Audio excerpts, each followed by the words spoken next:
Olá, muito bem-vindo você que nos acompanha. O meu nome é Frei Jacir e hoje quero conversar com você sobre o significado do profetismo e, na perspectiva do profetismo, refletir sobre o profeta Ezequiel, sobre suas visões e o seu profetismo. A pergunta que vai nos guiar é: valeu a pena profetizar? Valeu a pena profetizar? Guarde essa pergunta e não saia daí, que você vai compreender o que é o profetismo e se de fato existe ou se valeu a pena profetizar ontem e hoje. Pois bem, para compreender a teologia profética na Bíblia, isto é, a leitura e releitura da realidade, feita por homens e mulheres a partir de Deus, na vida dos judeus e cristãos de ontem e de hoje, implica discernir também o significado do substantivo profeta, nas suas várias conotações. Em nossos dias, o termo profeta ou profetisa define alguém que denuncia as injustiças sociais e anuncia mudanças, alimentando assim o sonho de um outro mundo possível. Muitos de nossos profetas e profetisas já tiveram suas vidas ceifadas por aqueles que não suportam o incômodo da denúncia de seus atos contra a vida. Será que em Israel, quando alguém queria falar de um profeta, tinha no seu vocabulário somente o termo profeta, que em grego, que em hebraico se diz nabi? O profeta tinha somente uma função? A resposta a essas duas perguntas é não. Usava-se o termo profeta, mas também vidente, visionário e homem de Deus. Como veremos, cada termo designa a função exercida por um profeta ou profetisa em Israel. Na origem, o termo profeta ou profetés, que aparece na mitologia para referir-se ao personagem que interpreta as palavras confusas da sacerdotisa Pitia, que teria recebido a mensagem de Apolo dada a Zeus. Isto é, então no mundo grego. O profeta era, pois, um intérprete da divindade. Historicamente, o profeta é um anunciador do futuro, simplesmente porque as palavras da divindade estavam quase sempre relacionadas ao futuro. Entendido esse pormenor importante e a sua influência ainda em nossos dias, vejamos primeiramente os termos relacionados ao profeta e, por fim, o significado bíblico e atual do ser profeta e a questão do profeta Ezequiel. O livro de 1 Samuel diz, 9:9, antigamente, em Israel, quando alguém ao consultar a Deus dizia, vamos ao vidente, porque em vez de profeta, como hoje se diz, dizia-se vidente. Essas palavras se encontram na narrativa do encontro entre Samuel com Saul. Fica claro que o uso da terminologia vidente para Samuel, visto assim como profeta do rei Saul. Samuel é o exemplo típico de vidente. Ele conhece os que estão ocultos e pode revelá-lo mediante presentes. O termo vidente em hebraico, roé, aparece no Primeiro Testamento 11 vezes. O vidente atua nos centros urbanos.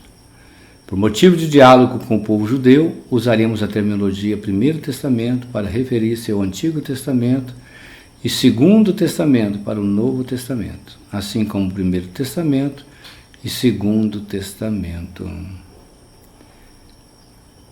Pois bem, continuaremos o nosso estudo. O vidente atua nos centros urbanos, então acredita que alguns videntes poderiam exercer a função de sacerdotes, pois sacrificavam animais e profetizavam através das vísceras deles. O vidente observa as vísceras dos animais para poder adivinhar e profetizar. O sacerdote Sadoc foi chamado de vidente, em 2 Samuel 15, 27.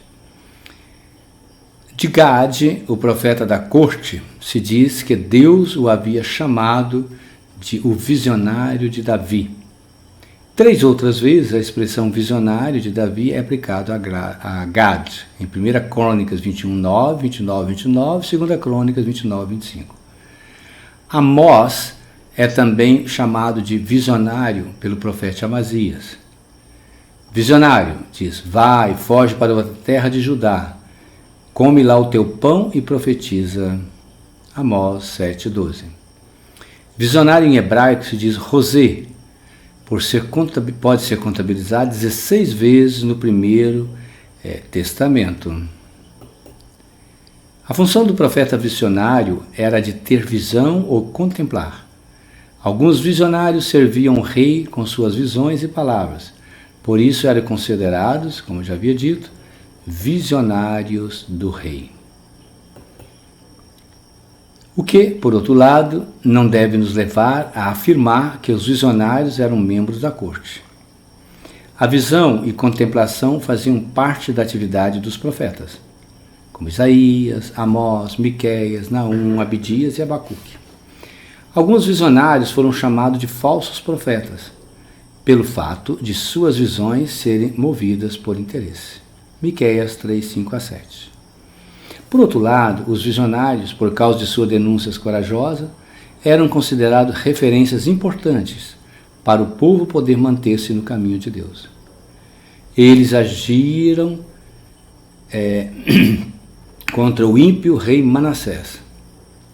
Os profetas visionários conclamavam o povo a converter-se da má conduta e observar seus mandamentos e preceitos, conforme a lei dada, nos estatutos, a lei prescrita aos pais, em 2 Reis 17:13. Agora reconheço que és um homem de Deus, que se cumpre a palavra do Senhor que tu pronuncias. 1 Reis 17:24. Essas palavras são da viúva de Serepta, dirigida a Elias, quando este ressuscitou o seu filho. Também Eliseu, Samuel, Semeias, Jonatas, Moisés e Davi são chamados de homem de Deus. O termo que aparece nada menos que 76 vezes no Primeiro Testamento, sobretudo no período do século IX. Então, o profeta homem de Deus é um profeta detentor da relação íntima com Deus, o que lhe confere a capacidade de operar milagres, assim como Elias e Eliseu. Assim, o homem de Deus é capaz de intermediar entre Deus e o ser humano. Movidos pela palavra de Deus, pela palavra do Senhor, eles atuavam, sobretudo, em situações de pobreza, fome, seca, guerra. Eles agiam em favor dos oprimidos, visando a transformação da realidade social. O rei, quando precisava de um profeta homem de Deus, deveria ir onde o povo estava. O homem de Deus não mais pode ser considerado como profeta visionário, que na corte está ao lado do rei. No primeiro caso, estamos também pensando em Elias e no segundo caso em Gad. Profeta é a tradução do hebraico Nabi, é o termo mais usado então na Bíblia. Profeta. Nas suas 315 ocorrências, ele retrata o período que vai do final do século VII ao século VI antes da Era Comum. O profeta é o intérprete, aquele que comunica a palavra, seja de Deus ou de Baal. Ele é uma pessoa escolhida por Deus para transmitir a sua mensagem de denúncia, solução e esperança. Em outras palavras, o profeta é o porta-voz da aliança. A situação profética investe contra os opressores do povo de Deus. Quando um povo atacava, invadindo Israel, o profeta denunciava o opressor e o povo de Deus, de Israel, que permitia a opressão por causa de seus próprios erros. O profeta, encarando a crise social, política e econômica de seu povo, torna-se também um homem da crise. Em alguns exemplos que podemos dar, como Jeremias, ele diz: meu coração está quebrado dentro de mim, estremeceram todos os meus ossos, sou como um bêbado, como um homem que o vinho dominou por causa do Senhor. por causa de suas santas palavras. E continua, porque a terra está cheia de adúlteros. Já Elias, agindo de forma violenta contra o rei Acabe, que o chama de flagelo de Israel, lhe disse: não sou eu o flagelo de Israel, mas tu és, e tua família, porque abandonastes o Senhor e seguistes os Baales. 1 Rei 18:18. Amós, por sua vez, denuncia a podridão da Samaria, onde o fraco é oprimido e o indigente é esmagado. Amós 4:1. Amós denuncia o rei de Israel, Jeroboão.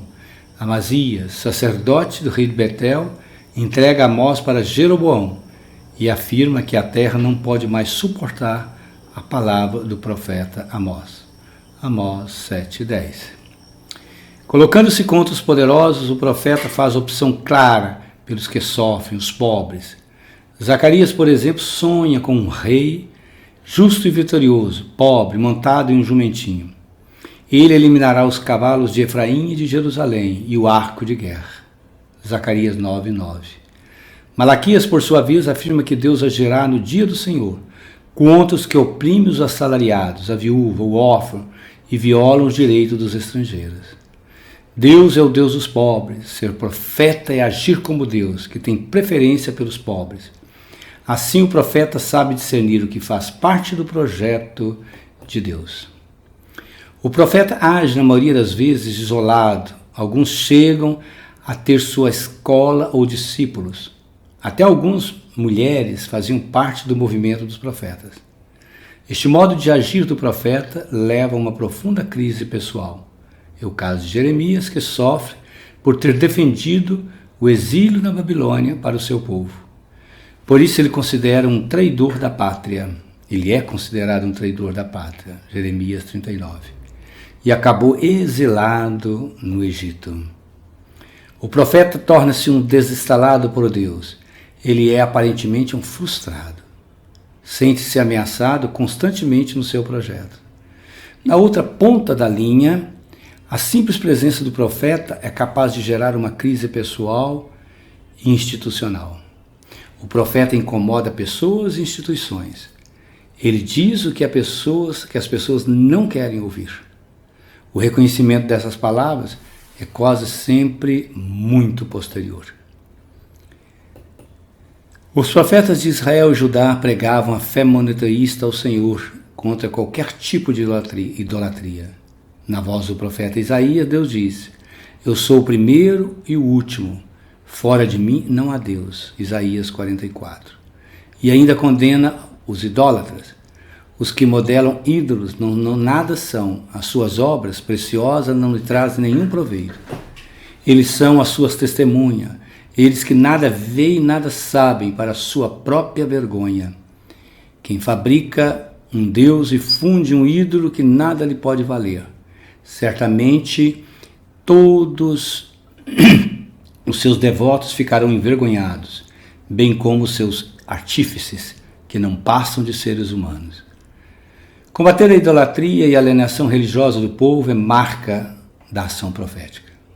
O profeta também presente no templo de Jerusalém, atuando em sintonias com o sacerdote.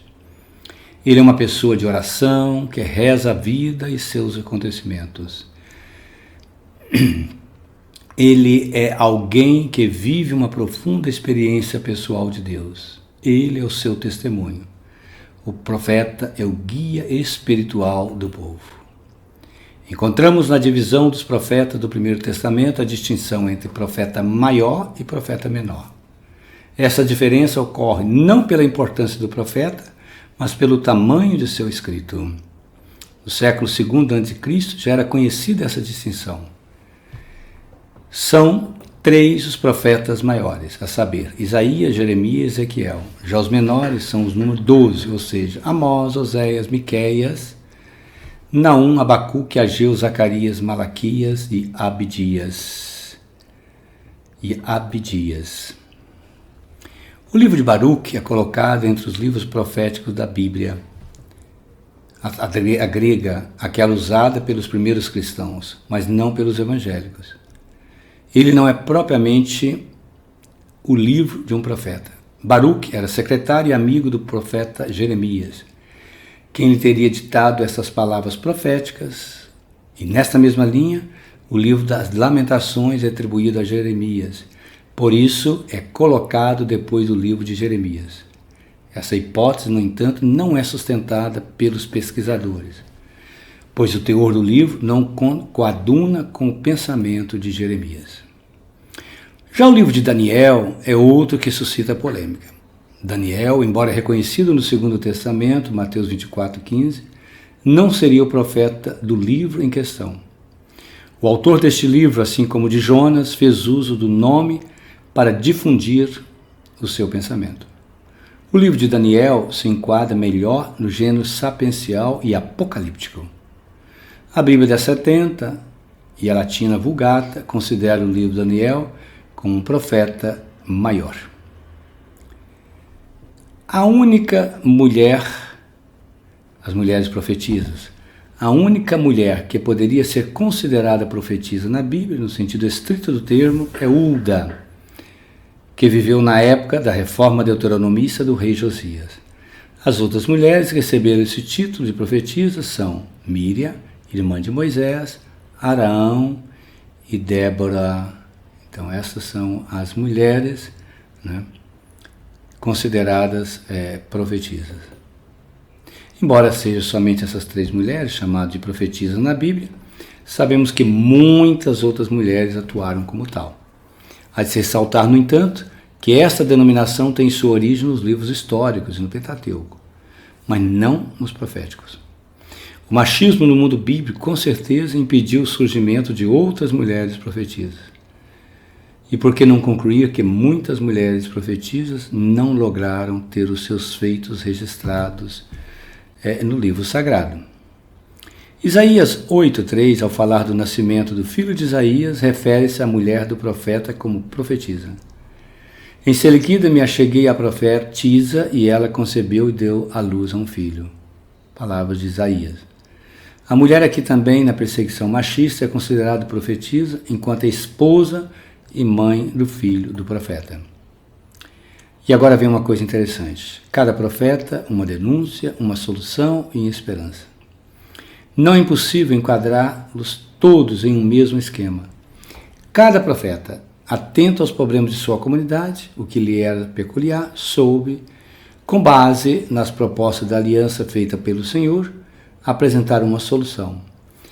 Um dos profetas, sem a proteção de fazer uma análise científica, foram mais detalhistas. Outros se detiveram em problemas cruciais. Cada profeta vive um momento histórico diferenciado.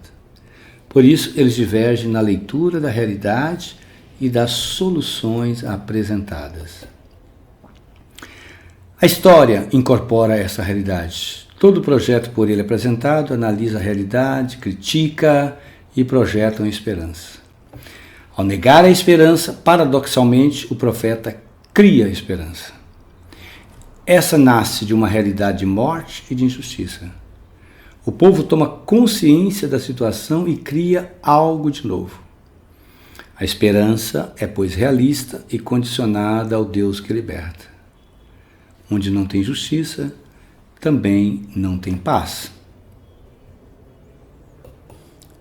Ezequiel, o profeta de família sacerdotal, conheceu a dor do exílio na Babilônia, onde foi chamado por Deus para agir como profeta em 593, atuando até 572 antes da Era Comum. Quando foi assassinado, fez várias denúncias esse profeta. Por isso vale a pena compreender agora então o profeta Ezequiel como exemplo mais importante do nosso estudo hoje.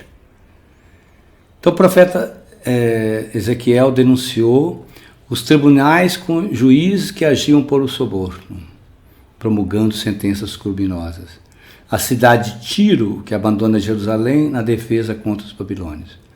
O Império Egípcio, a idolatria, o roubo, o assassinato, luxo e riqueza como fruto da opressão do próximo, ânsia por enriquecimento, chefes e autoridades, sacerdotes, falsos profetas, falsas profetisas.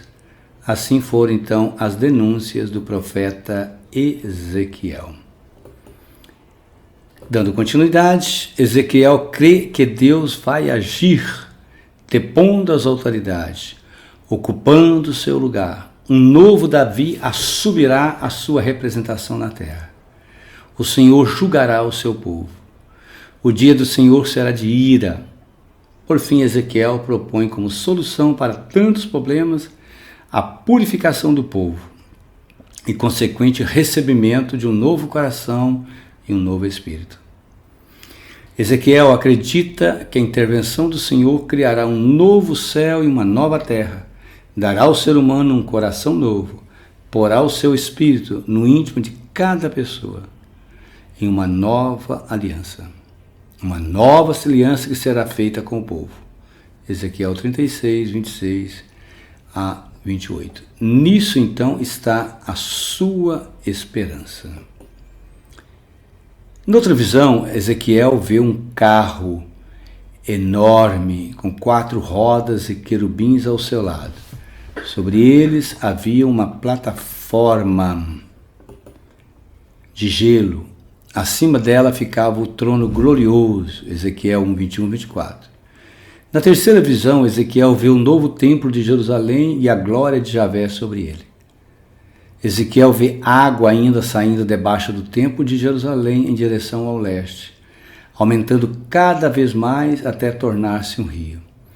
O rio fluirá para o Mar Morto, que viverá novamente com peixes e vegetações. Olha que visão magnífica. A profecia é a teologia da história. É o desejo de sempre construir a liberdade de um povo, sistemas e pessoas.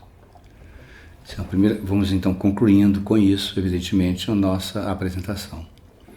Profecia é a palavra de Deus no meio do povo. Difícil, no entanto, é distinguir palavra humana da palavra divina. Muitas vezes elas se misturam na história. Nem todos que julgam profetas não são. E nem todos os profetas foram considerados como tal, como o caso das mulheres na Bíblia. O profetismo bíblico inspirou o profetismo da igreja. Olhando a história da igreja, percebemos as várias nuances do profetismo na vida dos monges do deserto, nas inúmeras congregações religiosas, nas divisões eclesiais, protestantismo, pentecostalismo, na vida do clero e de leigos. As igrejas, nossa terceira conclusão, necessitam de profeta para manter-se no caminho. Os profetas e profetisas normalmente não assumem cargo de direção, mas cumprem a difícil tarefa de manter a direção eclesial no caminho. Assim, estes dois grupos são importantíssimos para a vida eclesial. No entanto, é lamentável quando o poder hegemônico silencia o profeta. A sociedade civil necessita de profetas para sobreviver. Inspirados na fé recebida na comunidade, muitas lideranças civis e políticas se deixam guiar pelos princípios da ética, o que leva a denunciar a situação de injustiça. Olhando para a história do profetismo bíblico, poderíamos perguntar pela validade da crítica profética. E aí voltemos àquela pergunta lá no início. Valeu a pena profetizar? Por que tanta denúncia de profeta e nada mudou? As sociedades continuam injustas nas suas estruturas. Todos continuam um sonho de outro mundo possível. E parece ser essa a sina do ser humano. Assim como nos tempos bíblicos, basta um grupo assumir o poder que ele acaba caindo também em corrupção. A esperança de um povo se vê traída. A profecia valeu a pena porque a palavra profética deu fruto ao longo da história. A profecia continua sempre atual. A esperança profética não pode morrer.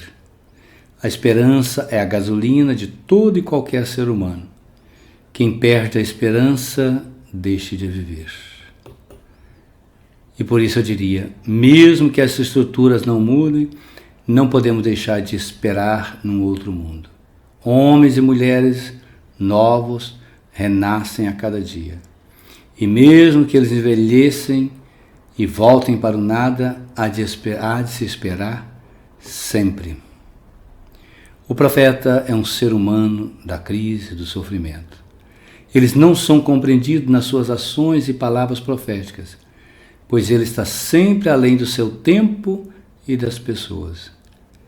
Ele consegue ver o que os outros não veem, por estar sempre mergulhados numa eterna crise, nele e nos outros.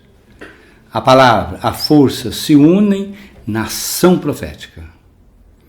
Uma palavra bendita derruba barreiras, alimenta sonhos, impulsiona a esperança.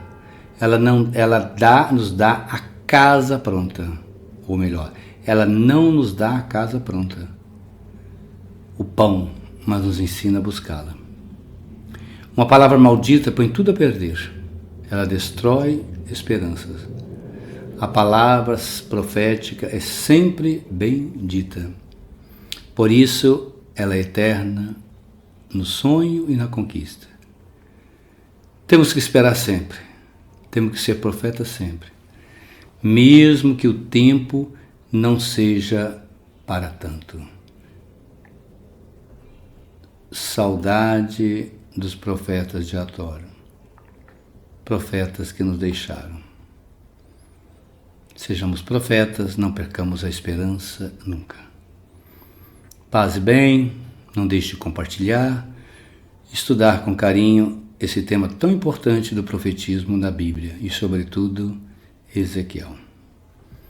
Compartilhem esse nosso vídeo. Um abraço, fiquem com Deus, paz e bem.